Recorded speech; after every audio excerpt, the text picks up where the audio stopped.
아멘. 아멘. 오늘 이 말씀 가지고 제목을 사도행전 7장 1절 16절까지의 제목을 마음의 말씀과 예수님을 담아야 합니다. 마음에 말씀과 예수님을 담아야 합니다 하는 제목으로 말씀 연애 나누고자 합니다. 오늘 이 말씀은 지금 스데반 집사가 공회 앞에 고소를 당해서 이제 사도행전 6장 13절에서 14절의 내용으로 고소를 당했죠. 고발당했습니다. 이 거룩한 곳에 율법을 거슬러 말하고 이 거룩한 곳을 폐하는 그런 내용으로 고발을 당하는데요.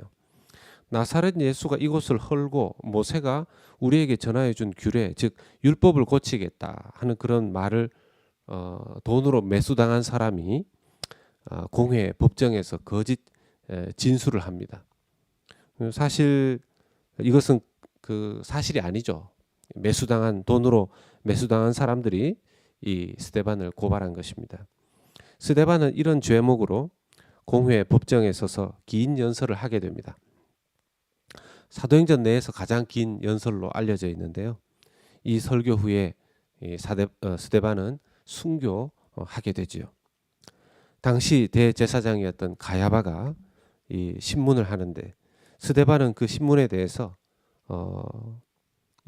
사도행전 7장에 나오는 이 긴 내용으로 연설을 합니다. 요약하자면 4개의 시대를 언급하면서 말씀을 전합니다. 첫 번째가 아브라함 시대, 두 번째가 요셉의 시대, 세 번째가 모세의 시대, 네 번째가 증거의 장막 시대라고 할 수 있습니다. 오늘 사도행전 7장 1절에 16절까지 말씀은 아브라함과 요셉의 시대를 언급하면서 말하는 것입니다. 2절의 말씀에 보면 스데반은 아주 지혜롭게 대답합니다. 스데반이 이르되 여러분 부형들이여 하고 하는데 부형들은 아버지 부자의 형제의 형자죠. 그러니까 아버지와 형제들이여. 결국 그 공회 법정에 자기가 섰지만 자기가 같은 조상을 섬기는 같은 동족, 같은 민족 유대인이라는 것입니다. 그리고 우리 조상들 2절의 중반절에 보면 우리 조상 아브라함이라고 언급하면서 결국 자기가 유대인들과 같은 민족이라는 것을 확인시켜 주는 것이죠. 나쁜 감정이 없다는 것입니다. 그의 설교는 조상 아브라함에게 하나님이 나타나신 곳이 메소포타미아라는 이방 지역임을 알려주면서 시작합니다. 그는 하나님이 이스라엘 땅에만 국한된 하나님이 아니시고 온 세상의 하나님이심을 알려주면서 그의 메시지를 시작하는 것이죠. 그리고 아브라함을 불러서 하란으로 나중에는 가나안 땅에 살게 하셨다 하고 말하고 그 후손이 다른 나라의 종이 되리라는 예언의 말씀을 이미 아브라함에게 주었고 그 예언처럼 애굽에서 400년 동안 종살이 하던 그 조상들이 또 이제 해방되어질 것까지 예언을 하셨다 하는 말씀을 합니다. 이삭과 야곱을 지나 9절부터 요셉의 이야기가 등장하고 16절까지 그 요셉의 이야기로 마무리되게 됩니다. 요셉이 미움받고 야곱의 그 품을 떠나서 애굽으로 떠난 이야기, 그 섭리에 통해서 애굽에서 400년 동안 정말 종살이하게 된 이야기를 하죠. 오늘 이 스데반의 설교 중에서 일부분을 들으면서 우리가 받아야 될 교훈과 적용은 무엇일까 잠시 한번 살펴보면요. 첫 번째는 우리가 성경을 볼 때 통전적으로 볼 수 있어야 된다는 것입니다. 성경을 볼 때 통전적으로 볼 수 있어야 된다는 겁니다. 스데반의 이 성경적인 지식이 언제 형성되었는지 잘 모르겠습니다. 아니면 일반적으로 이게 유대인들이 다 가지고 있는 지식인지 모르지만 그러나 스데반의 설교의 내용들을 볼 때는 스데반이 구약 성경 특별히 이 모세오경에 해당되는 이 내용들을 그냥 한눈에 꿰듯이 꿰뚫어서 성경을 보고 있는 것을 알 수가 있습니다. 아브라함부터 시작해서 성전의 이야기까지 말이죠. 성경 전체를 이렇게 전체를 보는 눈이 있었다라는 것입니다. 우리가 성경을 볼 때 우리가 성경의 내용을 이해할 때 이 전체를 우리가 알고서 성경 전체를 우리가 꿰뚫는 성경 전체를 이해하는 그런 것이 우리의 마음에 좀 담겨 있어야 합니다. 성경의 맥락을 알아야 합니다.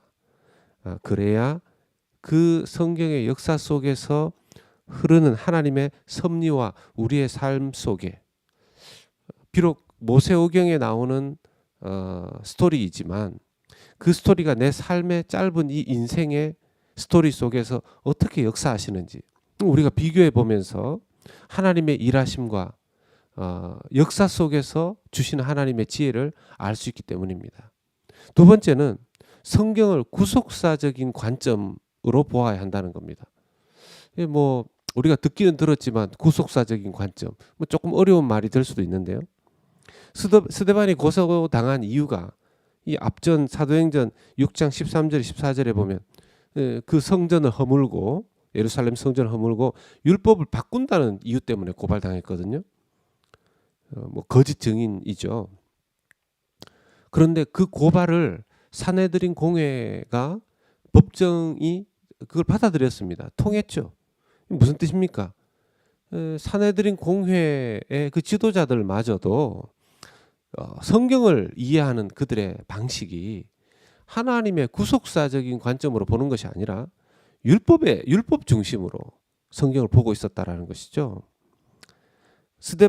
반면에 스데반의 설교를 보면 하나님이 어떻게 일하셨는가가 주된 메시지입니다. 하나님이 아브라함에게 나타나셨고 하란으로 옮기라고 하셨고 또 그 이후에 가나안으로 옮기게 하셨고, 그러니까 성경의 주제어가 하나님이라는 겁니다. 성경의 주어가 하나님이라는 겁니다. 하나님이 하셨다라는 거죠. 왜? 하나님이 인간을 부르시고 하나님이 인간을 구원하시고 어떻게 구원의 역사를 만들어 가시는가, 그것을 계속해서 성경에서 보여주는데 그걸 초점에 맞춰서 성경을 봐야 된다는 것이죠. 우리 역시도 자칫 잘못하면 성경이 물론 도덕과 윤리의 내용을 담고 있지만 윤리와 도덕적인 규범이 중심이 아닙니다. 성경의 중심은요, 삼위일체 하나님께서 이 구속의 역사를 어떻게 이루어 가시는가, 하나님이 어떤 식으로 일하시고 하나님은 어떤 분이신가, 이걸 중심으로 성경을 볼 수 있어야 한다는 것입니다. 그리고 세 번째는 예수님을 드러내는 방식으로 성경을 볼 수 있어야 한다는 것입니다. 결국 성경 전체의 초점이 예수 그리스도이시라는 것이죠. 12절부터 보면 야곱과 요셉의 시대에 대한 설교를 하는데요. 사실 요셉 같은 경우에도 야곱의 아들들 중에서 요셉은 형들에 의해서 거부당한 아들 아닙니까? 형제 아닙니까? 요셉이 그렇게 형들에 의해서 거부당하고 거절당해서 애굽으로 갔지만 결국 그 형제들을, 그 가족들을 다 구원하는 굉장히 중요한 그런 사람의 역할을 해냈습니다. 이 이야기를 왜 중점적으로 꺼내겠습니까? 나중에 이 스데반은 예수 그리스도 역시 여러분들에 의해서, 유대인들에 의해서, 제사장들과 서기관들과 바리새인들에 의해서 거부되고 거절되어졌지만 이분이 바로 하나님의 아들이었고 하나님께서 이를 살리심으로 말미암아, 부활시키심으로 말미암아 온 이스라엘뿐만 아니라 이 정말 죄인들, 모든 죄인들과 인간들을 구원하시는 구원자로 하나님 세우셨다 하는 것을 나중에 드러내기 위해서 이 요셉에 대한 메시지를 강하게 전하는 것입니다. 전체적으로 볼 때 스데반의 설교 앞부분은 그의 마음속에 담긴 구속사적인 하나님과 예수님에 대한 그의 관점이 그대로 드러나게 되는 것이죠. 사랑하는 성도 여러분, 우리의 마음에는 무엇이 담겨 있을까요? 성경입니까? 말씀입니까?